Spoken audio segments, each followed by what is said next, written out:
ये आपको थोड़ी सी भी अगर संविधान की गरिमा बचाई होती, अगर थोड़ी सी भी संविधान की हया होती, तो शायद अपराधियों पर ठोस शिकंजा कसा होता। लेकिन उन अपराधियों को सत्ता का संरक्षण प्राप्त है। सत्ता के संरक्षण में ही अपराध हुआ है।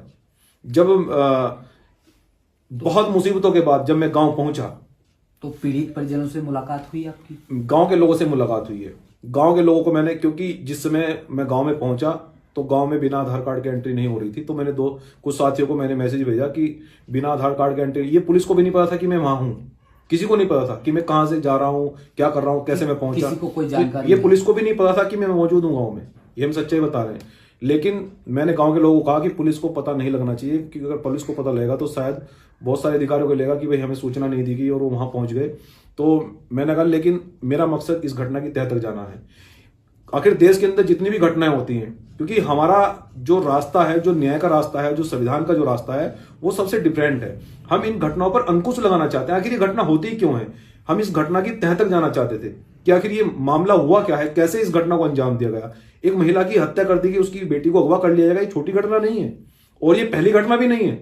लेकिन इन घटनाओं पर हम अंकुश लगाएंगे और किसी निर्दोष को कोई नुकसान न पहुंचे, केवल अपराधी पर शिकंजा रहे, अपराधी पर फोकस रहे।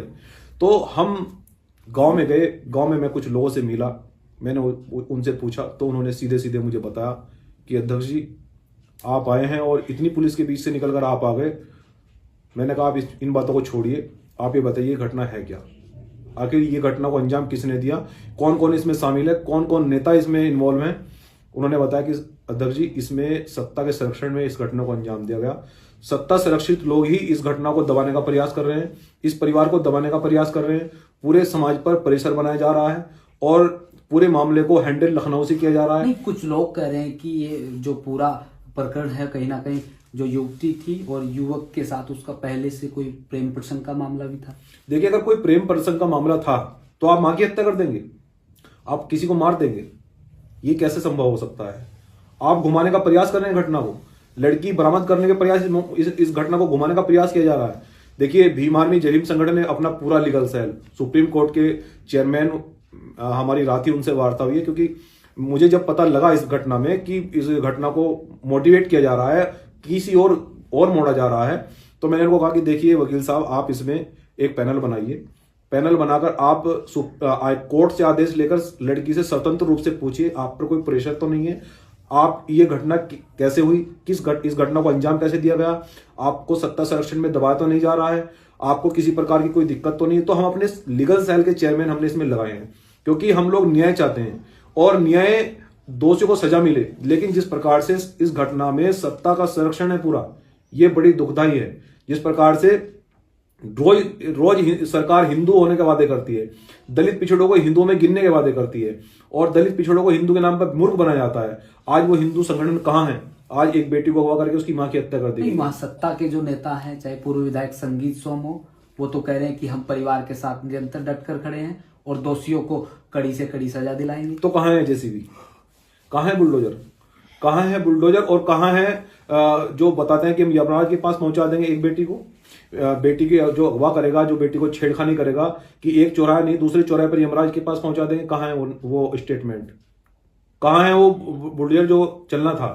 अब तो बुलडोजर भी हवा ले गया, अब बुलडोजर खराब हो गया। तो हम ये कहना चाहते हैं कि आप दलित पिछड़ों को कब तक मूर्ख बनाएंगे, कब तक आप राजनीति इनके ऊपर करते रहेंगे?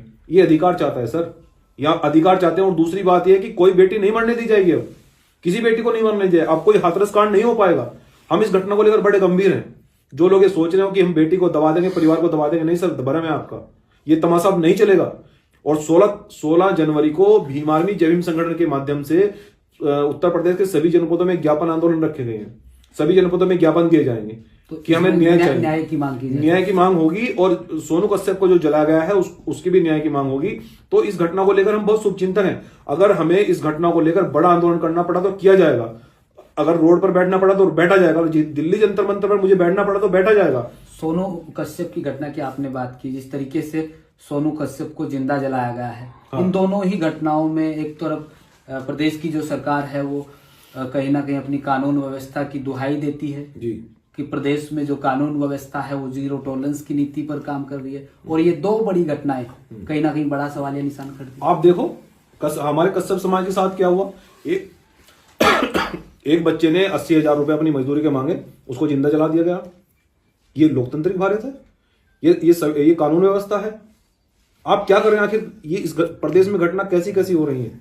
लेकिन मैं कश्यप समाज से आश्वस्त करता हूं, मैं वादा कर रहा हूं कि आपके सम्मान के लिए लड़ जाएंगे, फना हो जाएंगे और संघर्ष करेंगे, पसीना बहा देंगे, लहू बहा देंगे, लेकिन आपके सम्मान के लिए पीछे नहीं हटा जाएगा।